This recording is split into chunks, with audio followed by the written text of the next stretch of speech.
முன்னாள் மாநில செயலாளர் மதுரை கோட்டத்தினுடைய செயலாளர் பாஸ்கரன் அவர்களை பேசுவார்கள்.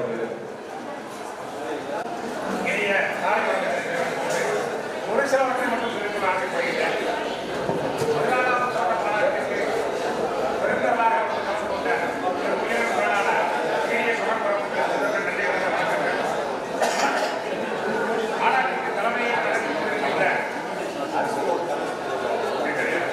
கோட்ட தலைவர் அத்தியாவதி அவர்களே, மாநாட்டை மிக சிறப்பாக நடத்தி கொண்டிருக்கின்ற அருமை சகோதரர் உடன்பரவா சகோதரர் திரு செல்வன் அவர்களே, சிறப்புரையாற்றி அமர்ந்திருக்கின்ற மத்திய அரசுடைய மகா சமாஜத்தினுடைய துணை பொதுச் செயலாளர் பாசமிகு சகோதரர் திரு செல்வராஜ் அவர்களே,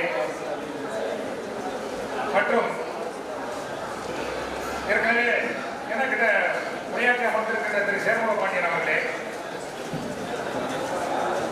இங்கே நமது சங்கப்புரியை ஏற்றுவிட்டு உங்கள் முன்னால் ஒரு அருமையான சிறப்புரையாற்றி அமர்ந்திருக்கின்ற பாசமிகு சகோதர மாநில செயலர் திரு சாந்தமூர்த்தி அவர்களே,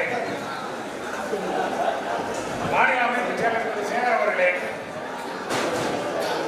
மற்றும் விருந்தினராக வந்திருக்கின்ற P3 P4 கோட்ட செயலர் கோட்ட கிளை செயலர்களே,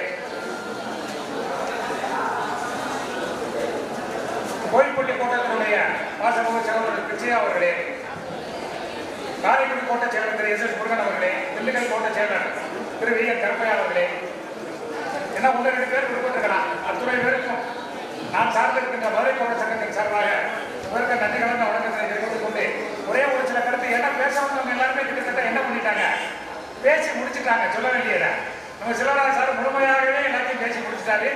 மாநில செயலாளரும் முழுமையாக சொல்ல வேண்டிய அனைத்து விஷயங்களுமே என்ன பண்ணிட்டாங்க, கிட்டத்தட்ட சொல்லி முடிச்சுட்டாங்க. சொல்லுவதற்கு ஒன்றும் இல்லை. ஏன்னா கடந்த காலங்களில் பார்த்தீங்கன்னா NFPA விமர்சனம் பண்ணது நம்ம தான், அதில் எந்த விதமான மாற்று கருத்து கிடையாது.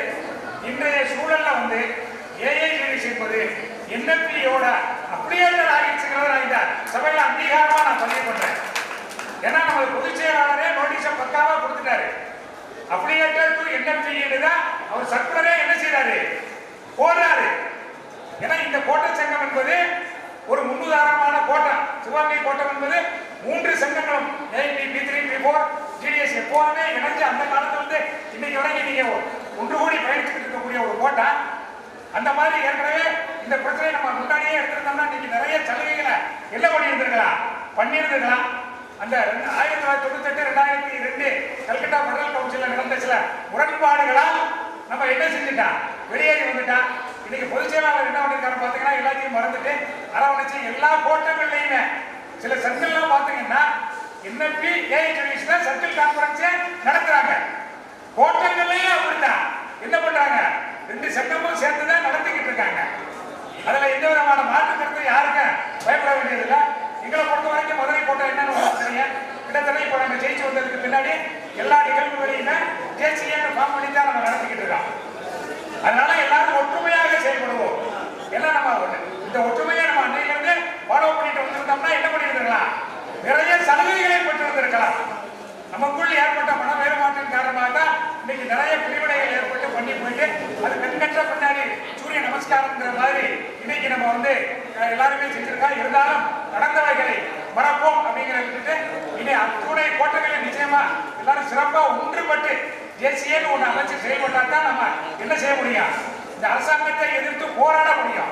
எல்லாம் தெரிஞ்சுக்க, இன்னைக்கு இருக்க சூழல்ல ரொம்ப மோசமான அரசாங்கம், ஒரு பாசிச அரசாங்கம்.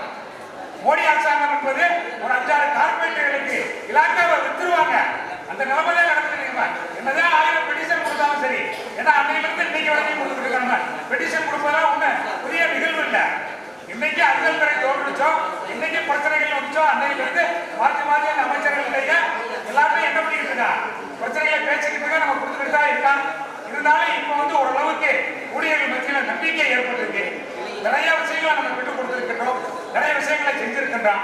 அதனால வரக்கூடிய இந்த 2026ஆம் ஆண்டு என்பது நிச்சயமாக GDS வாழ்வில் ஒரு மிகப்பெரிய திருப்புமுனையாக இருக்கும் என்பது என்னுடைய கருத்து.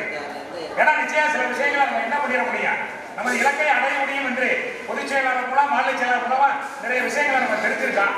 அதனால 2026ஆம் ஆண்டு என்பது நமக்கு நிச்சயமா GDS வாழ்வில் ஒரு திருப்புமுனையம் அமையும் என்று கூறிக்கொண்டு ஒரு அருமையான வாய்ப்பினை வழங்கிய இந்த தலைமைக்கு நன்றி கூறி விடைபெறுகிறேன். நன்றி, வணக்கம். நமது தமிழ் மாநில அடுத்ததாக தோழர் பி. நடராஜன், கோட்ட செயலாளர் P4.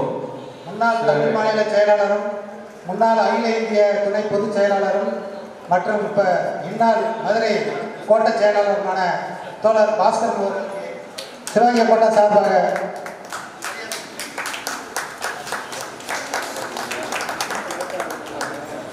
ஒரே ஒரு விஷயம், ஏன்னா உங்களுக்கு கிடைச்சிருக்கக்கூடிய கோட்டை செயலாளர் வந்து மிக அருமையான நண்பர்.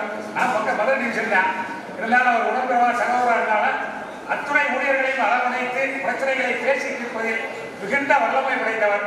சகோதரருக்கு மீண்டும் ஒரு முறை அருமை சகோதரருக்கு ஒரு அருமையான மதுரை கோட்டத்தின் சார்பாக வாழ்த்து தெரிவித்தார்.